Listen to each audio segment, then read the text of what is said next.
Welcome to steno series. यहाँ आपको 80 शब्द प्रति मिनट के हिंदी डिक्टेशन बोले जाते हैं, जो आपके आने वाले exams UP triple SC steno 333 and 1224 के लिए बहुत ही महत्वपूर्ण है। डिक्टेशन पाने के लिए हमारे चैनल को सब्सक्राइब करिए और अगर डिक्टेशन आपको अच्छी लगती है तो उसे ज़रूर लाइक करें। आपके लाइक से हमें उत्साह मिलता है। अगर कोई सुझाव आप देना चाहते हैं तो आप हमें कमेंट बॉक्स में ज़रूर बताएं या अपने विचार कमेंट बॉक्स में ज़रूर प्रकट करें। डिक्टेशन स्टार्ट होगा 5 सेकंड बाद। स्टार्ट।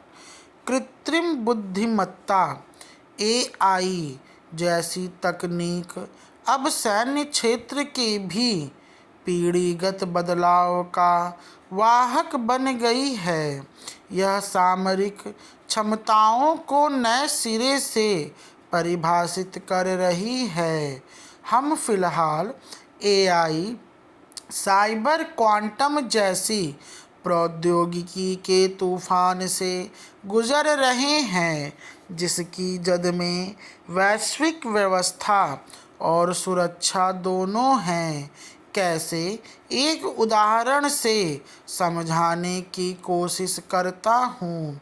यूक्रेन में अमेरिकी एआई कंपनी पैलांटीर ने एआई पर आधारित गोथम कमांड और कंट्रोल सॉफ्टवेयर तैनात किया है, जो satellite data, social media post, सैनिकों के वाइड एरिया नेटवर्क यानी WAN उपकरण, रेडियो फ्रीक्वेंसी आदि सबका विश्लेषण करता है और करीब 1000 किलोमीटर लंबी उसकी सरहद की रक्षा करता है।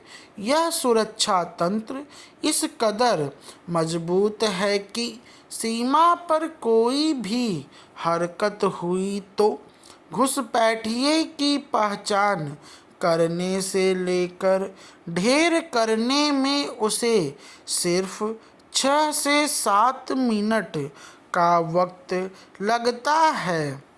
यह एआई तकनीक पर आधारित है और ड्रोन से लैस भी। पैराग्राफ।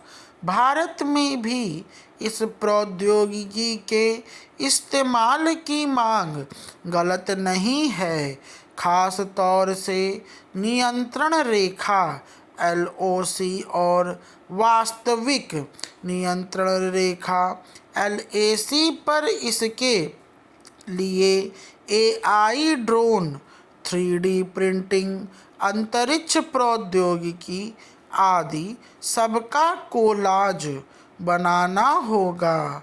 यह इसलिए भी ज़रूरी है कि यदि मैक 6 या मैक 7 की गति से कोई हाइपरसोनिक मिसाइल हमारी सीमा की तरफ बढ़ रही हो, जो एआई की मदद से स्वतः लक्ष्य को नष्ट करने में सक्षम हो, तो मानव संचालित गति से उसका जवाब नहीं दिया जा सकता, बल्कि एआई युक्त उपकरणों से ही हम माकूल जवाब दे सकते हैं। पैराग्राफ। हम 2 विकल्पों की ओर बढ़ सकते हैं।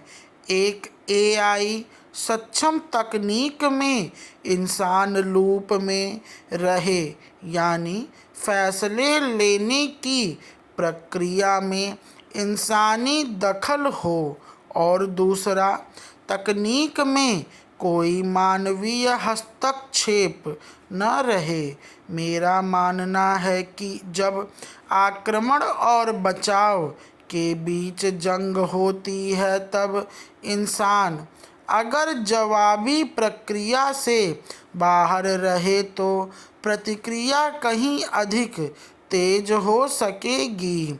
इससे जवाबी हमले कहीं अधिक मारक और सधे हुए होंगे। पैराग्राफ। जाहिर है एआई का फिलहाल कोई दूसरा विकल्प नहीं है।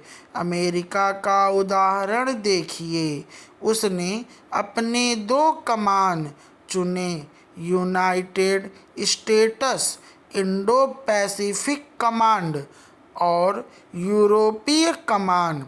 इनके लिए उसने लार्ज लैंग्वेज मॉडल बनाने का अनुबंध किया। माइक्रोसॉफ्ट के साथ एजेंटिक एआई का अनुबंध स्केल एआई कंपनी के साथ और डिफ्यूजन एआई का ठेका दिया। एंडुरिल कंपनी को तीनों एआई क्षेत्र की दिग्गज कंपनियां हैं। इनको कहा गया है कि वे न सिर्फ अमेरिका का बल्कि दुश्मन देशों के डाटा का भी विश्लेषण करें और सुरक्षा व्यवस्था को एआई से लैस करें। आज अमेरिका अगर एआई आधारित सुरक्षा व्यवस्था में नेतृत्व की भूमिका में है तो इसकी वजह समझी जा सकती है। स्टॉप। इरिटेशन 437 शब्द की है। धन्यवाद।